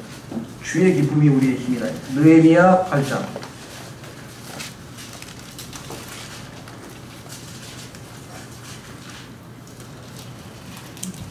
힘이 없을 때는요, 주님의 기쁨을 주시옵소서. 당신의 말씀 속에 우리의 힘은 주님의 기쁨이라고 하지 않으셨습니까? 느헤미야 8장 찾았습니까? 몇 절인가요? 10절. 보십시오. 그때 그가 그들에게 이르기를 너희 길로 가서 기름진 것을 먹고 단 것을 마시며 아무것도 예비하지 못한 자들에게 일부를 보내라. 이날은 주님께 경배하는 날입니다. 우리 주께 거룩한 날이니라. 너희는 또한 슬퍼하지 말라. 주의 기쁨이 너희의 힘이니라. 주의 기쁨이 너희의 힘이니라. 그렇죠? 네. 자, 그래서 이 장로 요한은 기쁨으로 가득 찬 사람이었어요. 그 다음에 5절로 가면 사랑하는 자여 내가 형제들에게나 낯선 자들에게나 무엇을 하든지 신실하게 행하니 너희들이 교회 앞에서 내 사랑을 증언하였느니라. 풍성한 교제, 교회 앞에서 증언하는 사람들을 모아놓고 풍성한 교제를 하고 있는 요한의 모습을 보게 되죠. 훌륭합니다. 훌륭한 장로죠. 그 다음에 10절, 그러므로 내가 가면 그가 행하는 행위들을 기억하리라. 그럼에도 불구하고 교만한 자에 대해서는, 교만에 대해서는 단호히 반대하고, 그렇죠, 확고부동한 입장을 취하는 장로. 그러니까 정말 본이 되는 장로의 모습을 우리가 요한에게서 읽게 됩니다. 그렇죠? 예. 그 다음에 11절에 가면 마지막으로 사랑하는 자여 악한 것을 따르지 말고 선한 것을 따르라. 선을 행하는 자는 하나님께 속하였으나 악을 행하는 자는 하나님을 보지 못하느니라. 권면을 잘 해주는 장로. 어떤 권면을 했습니까? 충고를.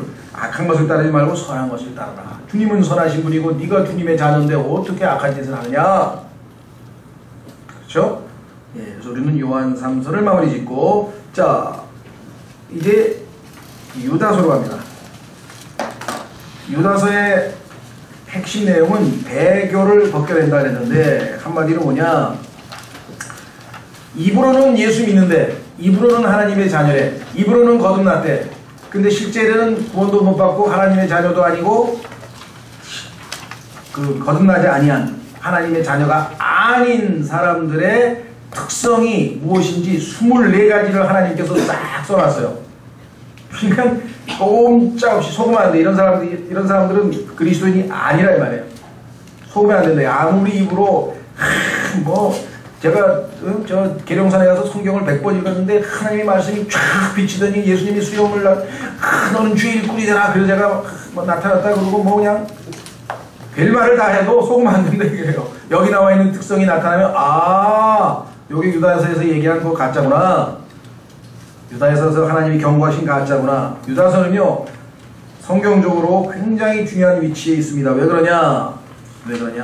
자, 중요합니다. 왜 중요한 걸 잘 들어보세요. 자, 성경 64권이 이제 다 마무리됐습니다. 그렇죠? 계시록 66권 마지막 책 나왔어요. 그런데 왜 갑자기 하나님께서 여기서 가짜 하나님의 자녀들이 있으니 조심하라 하고 경고를 여기 왜 갑자기 하냐 이거예요. 이유는 아시겠어요? 성경의 결론을 내리기 직전에 하나님께서 마지막으로 하셔야 될 말씀이 유다서라는 거예요. 그 중요성을 아시겠어요? 성경을 결론 내리기 전에 64권을 다 기록하셨는데 그 64권 속에는 하나님의 뜻이 계시되어 있고 하나님의 길이 계시되어 있고 하나님의 명령들이 나와 있고 하나님의 축복들이 나와 있고 하나님의 보상이 나와 있고 하나님의 약속이 나와 있고 모든 하나님의 계시들이 64권에 다 나와 있어요. 그리고 65권은 그 모든 것들의 결말이 나와 있어요. 결론. 근데 하나님께서 딱 숨을 멈추시고 마지막으로 하셔야 될 말씀이 있다 이거예요. 그것이 65번째 책인 유다서예요. 유다서의 중요성을 저도 마지막에 부록처럼 쓰셨나? 그냥 보니까 이런 사람들이 다 있어. 그리고 좀 읽기도 좀 거북스럽더라고요. 24가지 내용이 전부 다 아주 읽기가 불편한 내용들이에요. 그래서 이렇게까지 엉터리인데도 자기가 예수 믿는다고 떠돌아다니는 사람이 있을까 싶은데요. 이걸 읽고 나서 찾아보니까 많어. 우리 주변에 아주 막 널브러졌어. 엄청 많더라고요. 예? 목사라고 하는 사람이 말이죠. 자기는 단본 속죄를 받았대. 단본 속죄. 그 단본 속죄가 뭐냐, 과거 현재 미래의 죄를 다 용서받았대. 거기까지는 맞아. 그래서 이제 무슨 짓인지 해도 상관없대. 왜? 어차피 하늘나라는 따로 당상이래. 그래서 오늘 저기 말로 표현하기도 좀 그런데요. 하여간 하러 가자, 모임하러 가자는 거야. 야, 이게 처음에는 이럴 수가 있나? 이게 가능한 일인가? 가짜라는 거예요. 있어. 그런 사람이 있더라니까요. 근데 하나님께서 하여간 모르겠어요. 하여간 어떻게 처리하셨는지 난 관심 받기니까. 그리고 하여간 교회 안에 하여간 그런 스캔들을 일으켜놓고 부인이 찾아간 거예요. 이제 남편한테 가가지고 당신 어떻게 목사로서 그런 짓을 했냐니까 까불지 마라. 단본 속죄로 다 끝났어. 난 하늘나라 갈 거야. 왜 그래? 그건 안면수심이고 그건 양심에 확 맞은, 보니까 그거는 입으로 고백한다고 해서 그 사람이 그리스도인이냐? 아니라는 거예요. 여기 지금 오늘 말씀하신 핵심 내용이 그거라 이 말이에요. 무슨 말이가 되겠습니까? 하여간 말도 안 되는 그리스도인 목사들이 세도록 셌어요. 네?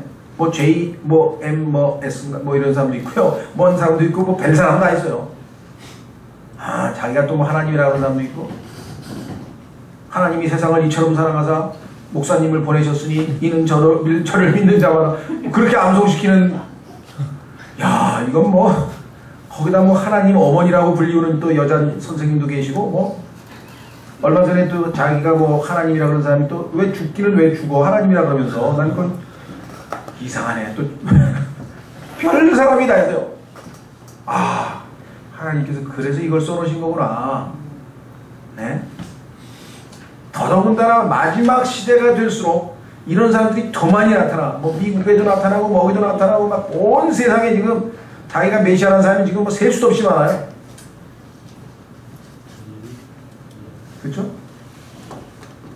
그 다음에 뭐 글쎄요, 뭐 우리가 옛날에 그런 걸 비꼬기 위해서 뭐 그 이창동인지 무슨 그 밀양이라고 영화 만들어가지고 아주 기독교를 쑥대밭으로 만들고 아주 묵사발을 만들었는데요. 할 말이 없을 정도예요. 왜? 뭐 억울한, 진짜 그리스도인이면 좀 억울할 수도 있겠지만 그런 사람들이 주변에 뭐 너무나 많으니까. 그래서 야, 이거는 마지막 때 깨어있을 수밖에 없구나. 유다서는 정말 이건 필수로 열심히 많이 가르쳐야 되는데 그 기회가 많지는 않네요. 그렇죠? 예, 하여간 그래서 내년에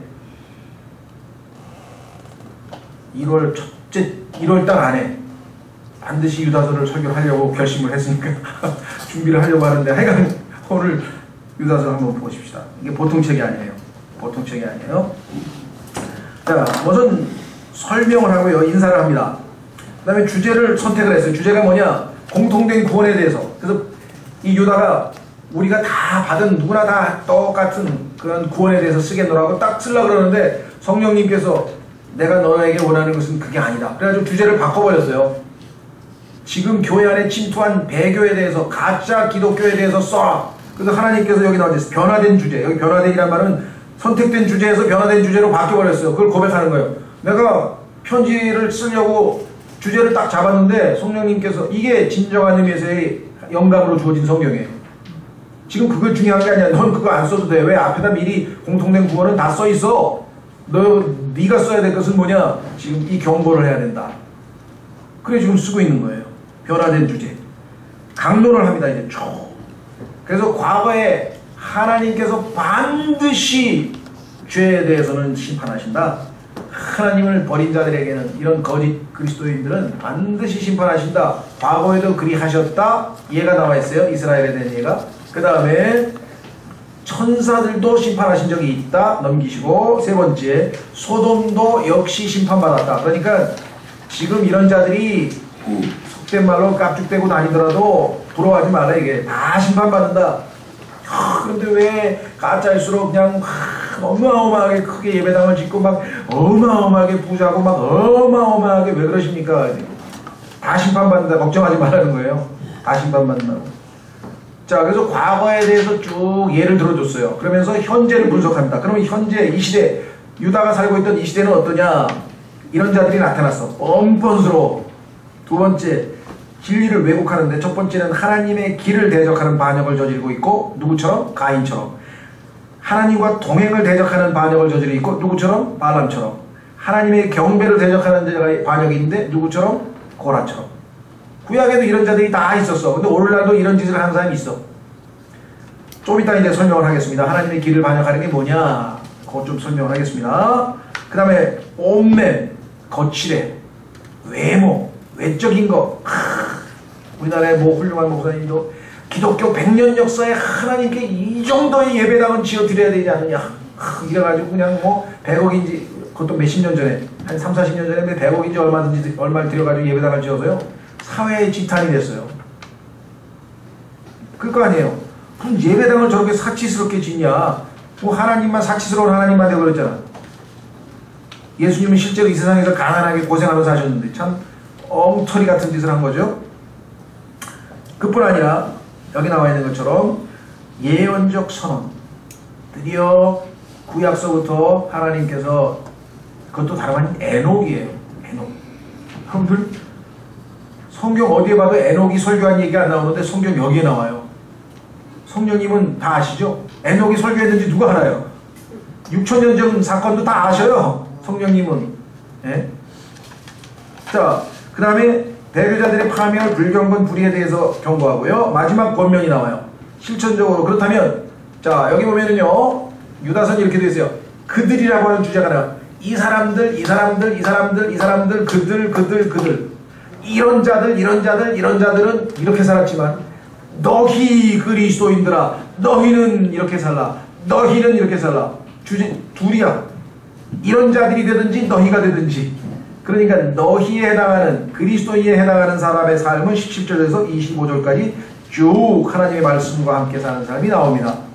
전체적으로 개요하시겠죠? 자, 그러면 밑에 보완 설명을 통해서 하나 둘씩 살펴보겠습니다. 첫째, 유다는 독자들에게 공통된 구원에 대해 쓰고자 했으나 아까 말씀드렸어요. 배교가 크게 늘어나자 배교자들의 행실을 벗기기 위해 글을 써야 한다고 느낍니다. 갑자기 하나님께서 마음을 바꿔주신 거예요. 근데 이 배교자들은 성경에 보니까 이런 자들, 그들 하면서 계속 그렇게 반복되어서 나와요. 줄쳐보면은 그런 자들, 이런 자들하고 너희하고 딱 구원받은 사람하고 구원 안 받은 사람하고 딱 갈려요. 패가 갈립니다. 예. 자, 그래서 이런 거짓된 자들하고는 절대로 물러서서는 안 된다. 타협 있을 수 없다. 그래서 투쟁해, 싸우란 말이에요. 보세요. 다시 유다서로 가봅니다. 유다서에 보면은 싸우란 말이 나와요. 찾으셨습니까? 유다서 1절. 예수 그리스도의 종이요 야고보의 형제인 유다는 하나님 아버지에 의해 거룩히 구별되고 예수 그리스도 안에서 보존되며 부르심을 받은 자들에게 편지하노니. 확실하게 그리스도인 맞죠? 환난 시대 성도 아닙니다. 그리스도인입니다. 긍휼과 평강과 사랑이 너희에게 더욱 많이 있기를 원하노라. 요한서에는 평강이 먼저 나왔는데, 그렇죠? 예. 평강이 먼저 나왔는데 요번에는 뭐가 먼저 나왔냐요? 은혜가 먼저 나왔죠. 은혜가 먼저 나왔는데 이번엔 긍휼이 먼저 나왔네요. 자, 3절. 사랑하는 자들아, 공통의 구원에 관하여 내가 너희에게 쓰려고 모든 열심을 내던 차에 딱 그런 마음을 먹었는데 갑자기 성도들에게 단 한 번 전달된 믿음을 위해 너희가 힘써 싸우라고 너희에게 써서 권면하는 필요를 느꼈느니 하나님께서 다른 마음을 주셨다. 이는 알지 못하는 가운데 기어 들어온 어떤 자들이 있기 때문이라. 이단들이 들어와 있다 이거예요. 지금 여러 사람들 때문에 그렇다.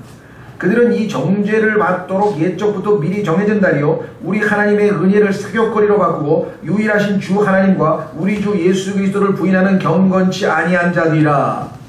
19절로 가면 결정적으로 뭐라고 하냐면요, 이들은 자기를 분리시키는 자들이며 육체적 감각대로 살고 성령이 없는 자들이니라.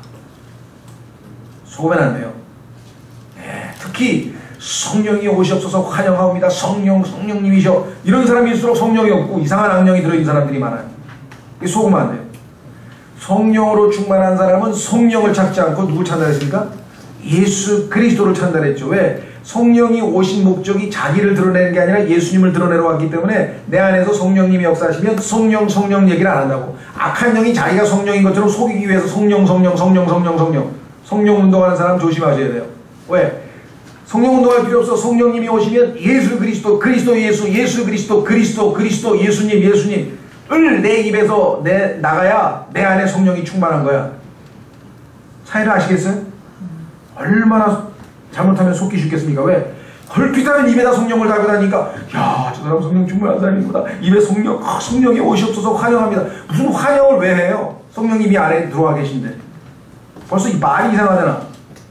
성령님이 안 계시니까 환영을 하게. 성령님이 계신 분이 왜 또 환영을 해? 들어오시라고. 다른 영을 부르는 거겠죠.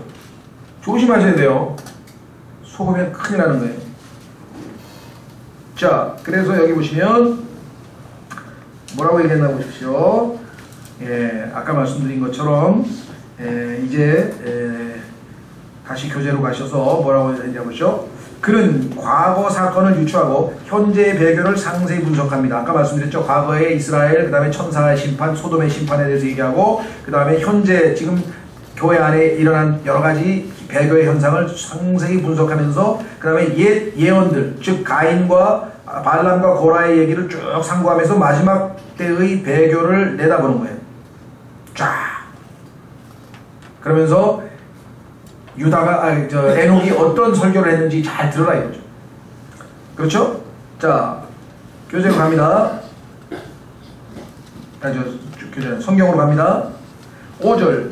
그러므로 비록 너희가 전에 이것을 알았을지라도 내가 너희로 하여금 기억하게 하려고 하노라. 너희가 알고는 있겠지. 성경을 읽었으니까. 곧 주께서 백성을 이집트 땅에서 구원하시고 그 뒤에 믿지 않은 자들을 멸하셨으며.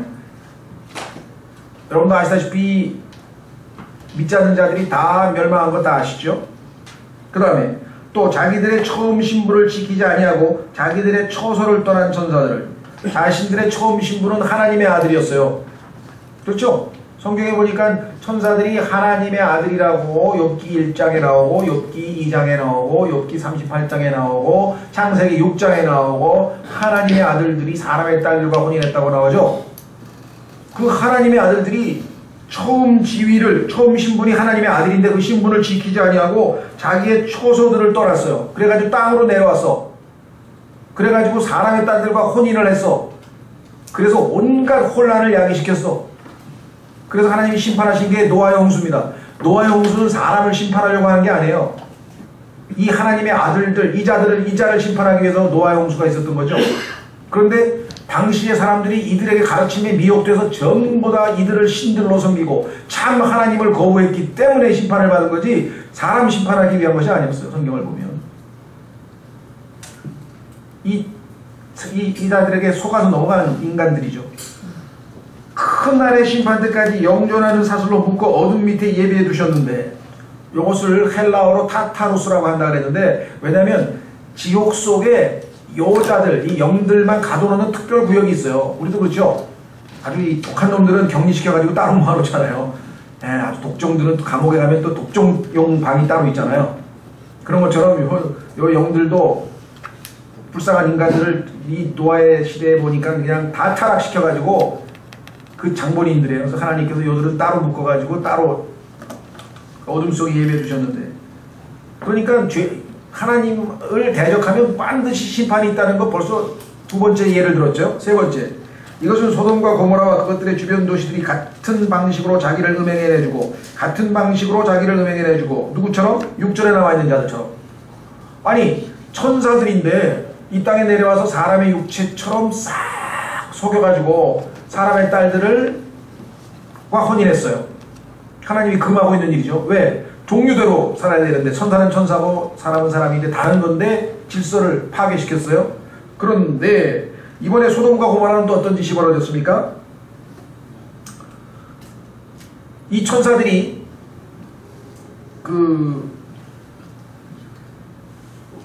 소위 말하면 천사들이 이 땅에 와서 보여준 것 중에 하나가, 타락한 것 중에 하나가 이제 소위 말하면 동성애인데, 이 소돔의 문화는 완전히 동성애 문화입니다. 동성애가 정상이고 이성, 보통 우리가 아는 거는 비정상처럼 그게 역전이 돼 이렇게 타락하는 데인데, 더더군다나 천사가 오니까 그냥 너무 막 난리가 난 거야.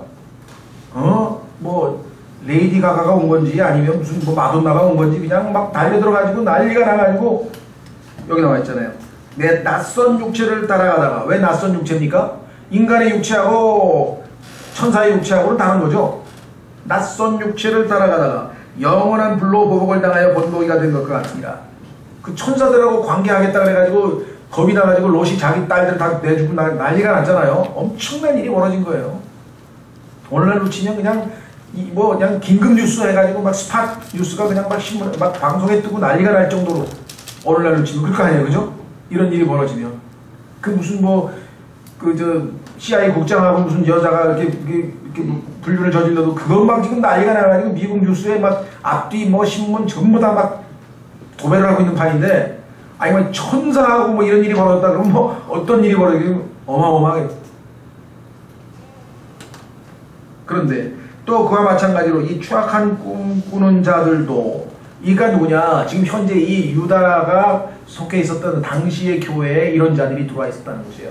이들하고 똑같은 스피릿, 이 과거에 이런 반역한 자들과 똑같은 영을 지닌 성령이 없는 자들 중에서 가짜가 싹 들어와가지고 자신도 뭐 하나님 잘 믿는다고 뭐 열심히 내고 이런 사람들이, 오늘날 무슨 이상한 교회가 기존 교회에 그런 자기 사람들을 침투시켜가지고 막 속여가지고 다 교회를 무너뜨린다는 얘기 들어보셨죠? 이번에 육체를 더럽히고 통치권을 멸시하며 위험 있는 자들을 비방하는도다. 자, 그러나 천사장 미가엘도 모세의 몸에 대하여 마귀와 다투며 논쟁할 때 감히 그에게 욕설로 비난하지 아니하고 다만 이르되 주께서 너를 꾸짖으시기를 원하노라 하였느니라. 왜냐? 하나님께서 세운 지위가, 마귀가 원래 루시퍼일 때에는요 엄청나게 지위가 높았어요. 하나님이 계시고 그 옆에 동서남북으로 인간, 그 다음에 들짐승, 물고기, 그 다음에 뭡니까? 들짐승이 있고 야수가 있고, 그 다음에 이제 소로 예표되는 그 가축이 있고, 그 다음에 날아다니는 새, 독수리로 예표되는 새가 있었잖아요. 그리고 파충류, 물고기, 양서류는 지금 소위 말하는 5번째 그룹인 이 루시퍼가 하나님의 보좌의 위를, 여러분들 혹시 그 사극에서 보면은 그 왕 옆에서 이렇게 큰 우산 같은 파라솔 옆에 들고 딱 이렇게 씌워주는 사람 봤죠? 예. 위에서 파라솔 역할을 하고 하나님의 영광을 쫙 이렇게 덮고 있는, 성경에서 그래서 covering cherub이라고 하는데요, 덮는 그룹으로서의 최고의 지위를 누린 자였어요. 성경에서 perfect, 완전한 자라 그랬고요, 지혜가 충만한 자라 그랬고요, 가장 아름다운 자라 그랬고요, 하나님이 창조한 것 중에 베스트 작품이에요. 그가 타락해서 사탄이 되어버린 거예요. 처음에는 덮는 그룹이었어요. 그런데 그자, 그렇죠? 예. 그자의 타락처럼 그런 교만한 마음을 품고, 여기 나와 있죠? 통치권을 멸시하며 위험한 자들을 비방합니다. 그러니까 미가엘도 하나님이 그 루시퍼에게 부여하신 그 권위를 존중해서 타락했지만 그래도 함부로 안 하고 하나님께서 너 벌 주기를 원하노라. 동일한 스피릿을 가지고 있는 사람이 누구였습니까? 다윗이었잖아요. 다윗은 자신을 2번씩이나 3번씩인가 죽이려고 했던 그 사울을 얼마든지 죽일 수 있었지만 하나님이 기름 부은 자를 내가 손대지 않겠다. 그랬죠? 기억나시죠? 그렇습니다. 그런데 아무리 여기 나와 있는 것처럼 그 교회 영적 지도자들에 대해서 지적할 사항이 있더라도 여기 나와 있는 것처럼 비방하고 또 뭐 멸시하고 이렇게 나와 있죠. 이런 것들에 대해서 지적하고 있습니다. 그런데 이런 자들은 어떤 거냐? 10절. 그러나 이들은 자기들이 알지 못하는 그것들을 비방하고 또 이성 없는 짐승들 같이 자기들이 본능으로 아는 것 즉 그것들로 인하여 스스로를 부패시키느니라. 아주 정말 경계해야 될 위험한 자들이네요. 11절. 그들에게 화가 있을지어다. 그들이 가인의 길로 갔으며 대가를 바라고 발람의 잘못을 따라 탐욕을 내고 달려갔고 고라의 반역 가운데에서 멸망하였도다. 자, 이들의 특징은 뭐냐? 여기 보시면 가인의 길로 갔어요. 가인의 길은 뭐냐고 아시다시피 구원을 변질시키는 것이에요. 하나님의 길. 자, 성경에 보니까 가인과 아벨 두 사람이 있는데 하나는 올바른 종교, 하나는 잘못된 종교죠. 하나님께 인간이 죄를 지었습니다. 그렇죠? 그래서 하나님 앞에 나아가려면 그 속죄가 필요해요. 그런데 하나님 앞에 나아갈 때 자신이 죄인인 것을 인정하고 하나님께서 가르쳐 주신 방법, 그것은 뭐냐면 죄 없는 양을 잡아서 양 위에다가 안수를 하고 자기가 지은 죄를 양에게 다 전가시키고, 하나님 제 죄가 다 양에게 넘어갔습니다. 제가 이제 양을 죽입니다. 제 죄가 다 없어지는 거죠. 죽습니다. 죽이고 하나님의 용서를 받고 피를 흘려서 용서를 받고 피로 씻음을 받고 하나님 앞에 나아가는 방법이 유일한 방법인데, 가인은 자신의 노력과 정성과 최선을 다해서 열심히 농사 지어서, 그런데 성경에 보니까 땅은 저주를 받았는데 그 저주받은 땅에서 열심히 농사 지어서 하나님 앞에 갖다 바치고, 하나님 나 좀 보세요, 이렇게 하나님 앞에 멋진 걸 바칩니다. 칭찬해 주실 거죠? 성경에 보니까 하나님께서, 중요합니다, 아벨과 아벨의 헌물은 관심을 갖지 아니하시고. 헌물 자체 잘못된 건 없는데 아벨이 믿음으로 나오지 않고 잘못된 말인데 아벨이 잘못됐어. 그래서 아벨과 아벨의 헌물, 가인과 가인의 헌물, 무슨 헌물 차이가 아니에요. 하나님이 가르쳐 주신 방식대로 오느냐 아니냐 이 말이죠. 오늘날도 마찬가지예요. 구원의 길은 가인의 길이 아닙니다. 근데 가인은 잘못된 길. 그렇죠? 오늘날도 교회에서 다 구원이면 다 구원이 아니에요. 하나님께서는 정성을 보십니다. 바치셔요. 새벽도 바치고 돈도 바치세요. 바치세요. 하나님이 바쳐야만 구원해 주시는 분입니까? 전혀. 그런데 오늘날도 그것 때문에 정말 뭐 우리 많죠. 우리 교회도 최재봉 형님도 그냥 행위구원, 또 우리 이무상 부치님도 행위구원, 교회 최선을 다해서 주일 성수 11조 뭐 온갖 그거 해가지고 구원 받으려고 발버둥 치던 사람들인데 복음을 알고 보니까 그게 가인의 길이었어. 주님이 정하신 길은 내가 곧 길이고 예수님의 길은 다른 길이었어. 다른 방법이었어. 두 번째, 여기 나와 있는 거 보시면 발람은 누구냐? 하나님의 동행을 대적하는 건데 이것은 뭐냐? 한마디로 얘기하면 하나님이 주신 선물을 물질적인 이득을 취하려고. 나는 아무 데나 가서 설교하는 사람이 아닙니다. 적어도 헌금이 어느 정도 나오고 적어도 한 2,000명 이상은 모이고 뭐 예를 들면 뭐 이래가지고선 하나님이 주신 은사를 돈 주고 팔아먹는 사람이 있어요. 이게 바로 이 유명한 발람이에요. 내가 가서 예언해 주긴 해주는데 얼마 줄래? 이거 따지고 아니었습니까? 오늘날도 지금 뭐 교회 큰 교회 목사님도 무슨 횡령 배임형으로 지금 잡혀갔네 말았네 뭐 난리가 났는데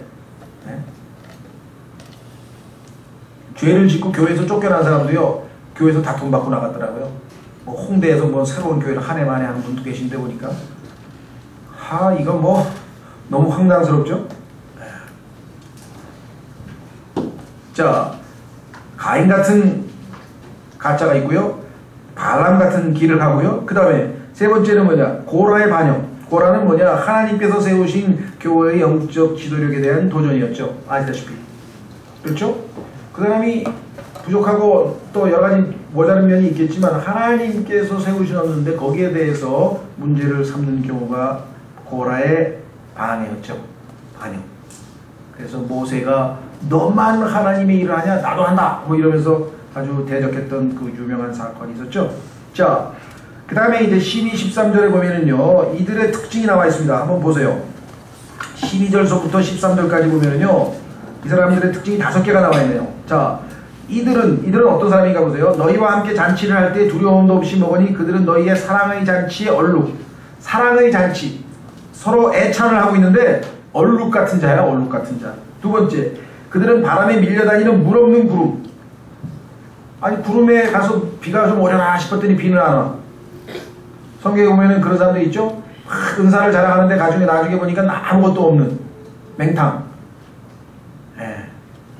그런 거 가끔 있죠? 땅콩 딱 깠는데 알맹이 없는 거. 그렇죠? 이 보름이라 그러나요? 보름날 먹으려고 사다 놓고 조금 있으면 이제 보름 오라? 그래서 딱 따는데 알맹이 없는 것처럼.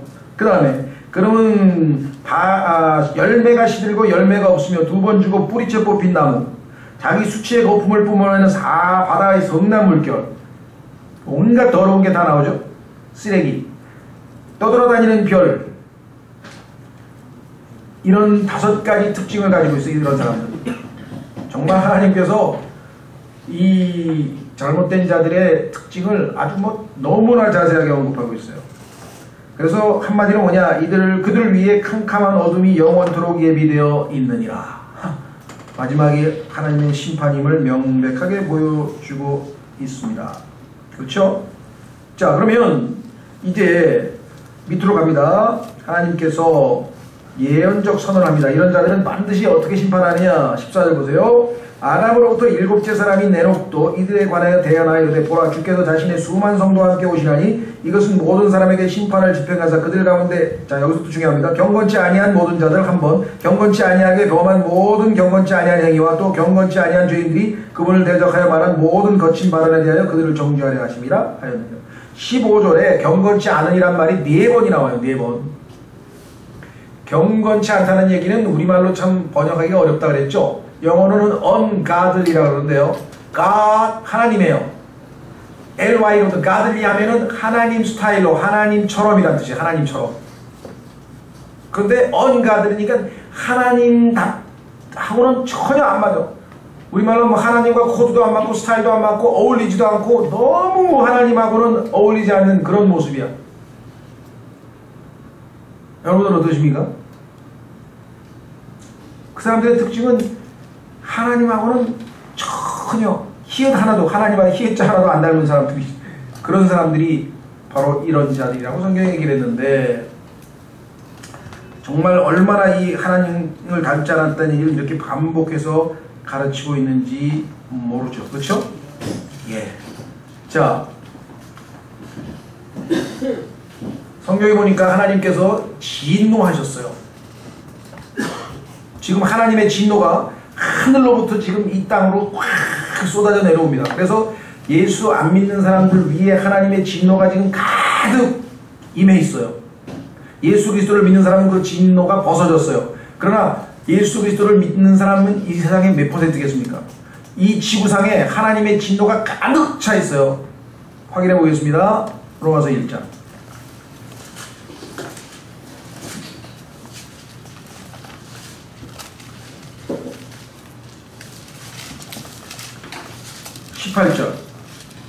로마서 1장 18절.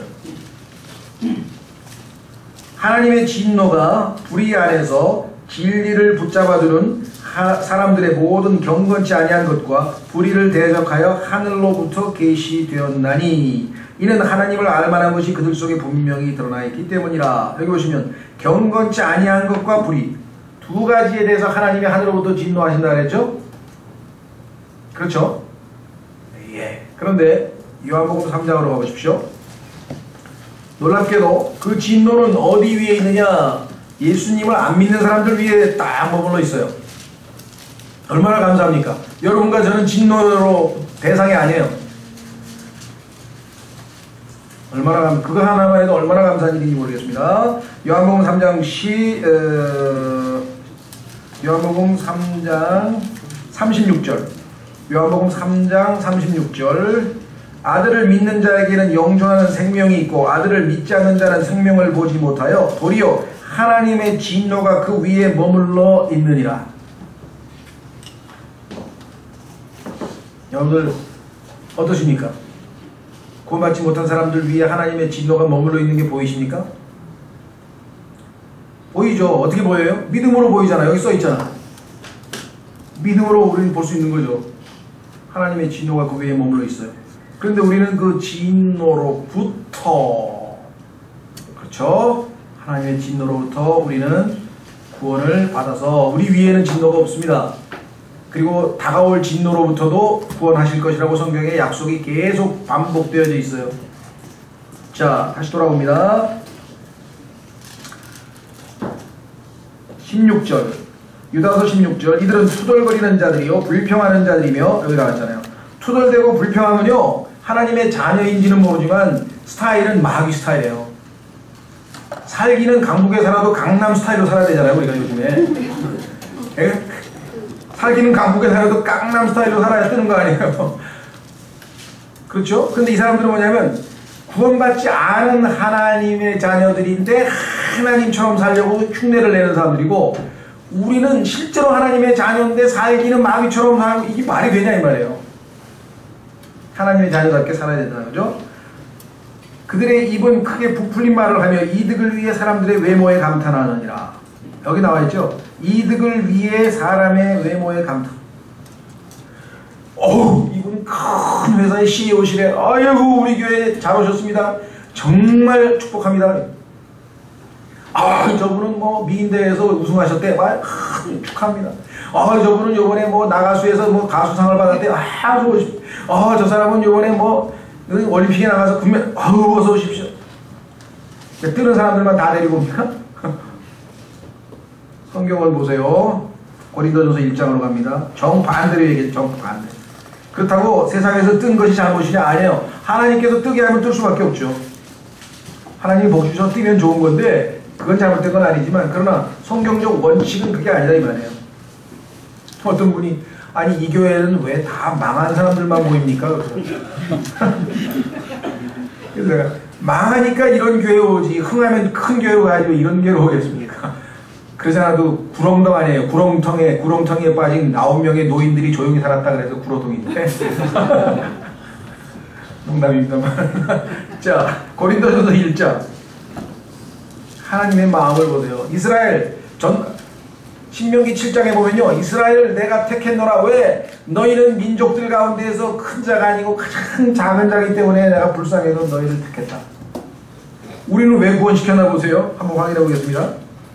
고린도전서 1장 26절 고린도전서 1장 26절 형제들아 너희를 부르신 것을 너희가 보거니와 부르심을 받은 자로서 육체를 따라 지혜로운 자가 많지 아니하고 강한 자가 많지 아니하며 고귀한 자가 많지 아니하노라.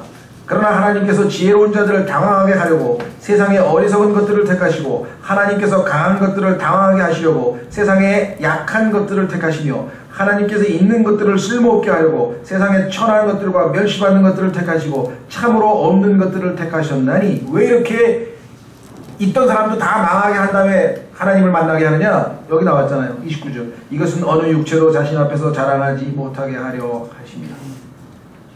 이스라엘도요 세계상에서 제일 못난 민족이고 제일 작으니까 하나님이 은혜를 주시면 그래 이게 하나님 덕분이고 우리가 잘나서 그러나? 그러니까 하나님을 믿을 때는 다 불리한 가운데 믿는 거예요. 그렇죠? 잘 나가던 사람도요 잘 나갈 때는 절대 하나님 안 믿습니다. 그렇죠? 망가지면 그때 가면 뭐예요? 하나님 찾아요.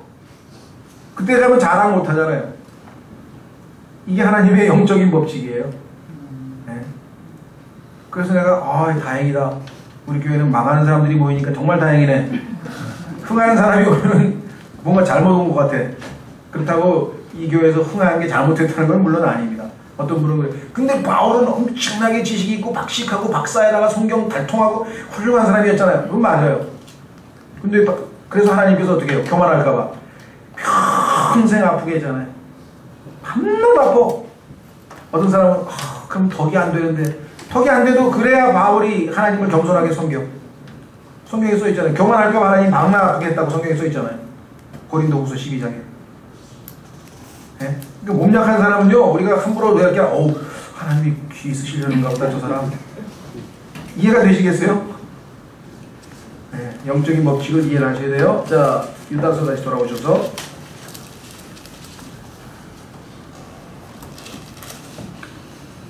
17절 그러나 사랑하는 자들아 너희는 잘 보세요. 완전 여태까지 이런 자들 그들 이런 자들 그런 자들 하다 갑자기 너희는 이제 다르다. 이게 너희는 다르다. 어떤 사람이냐? 너희는 우리 주 예수 그리스도의 사도들이 전에 한 말들을 기억하라. 너희는 하나님의 말씀대로 살아가는 사람이다. 말씀을 기억하라.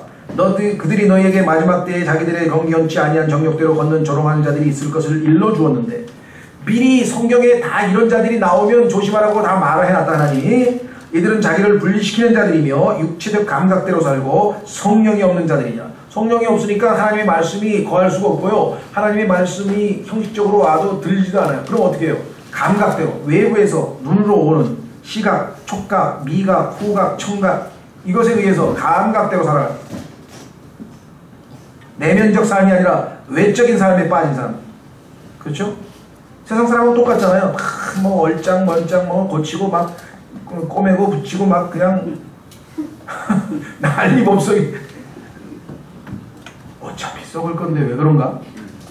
네? 물론 단정하게는 해야지. 세수도 하고 수염도 깎고 단정하게는 해야 되겠지만 아니 예수님처럼 되겠다는 사람이 성경에 예수님은 볼품이 없었다는데 자꾸 왜 볼품을 만들려고 그래? 예수님하고 반대로 가려네 왜? 20절 그러나 사랑하는 자들아 너희는 너희의 지극히 거룩한 믿음 위에 너희 자신을 세우며 첫째 중요합니다. 3가지 외워두세요. 믿음 위에 너희를 세워야 돼.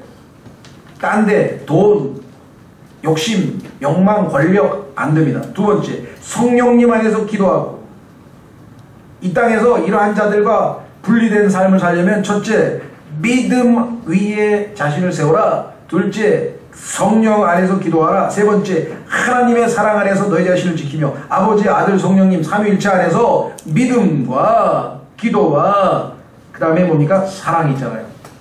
이것을 가지고 우리가 살아가면 분리된 삶을 살 수 있다. 여기 나옵니다. 영원한 생명이 이르도록 우리 주 예수 그리스도의 긍휼을 기다리라. 주님이 곧 오셔서 영원히 우리 하늘나라에 데려갈 거 아니냐. 차이를 두어 해나왔어요.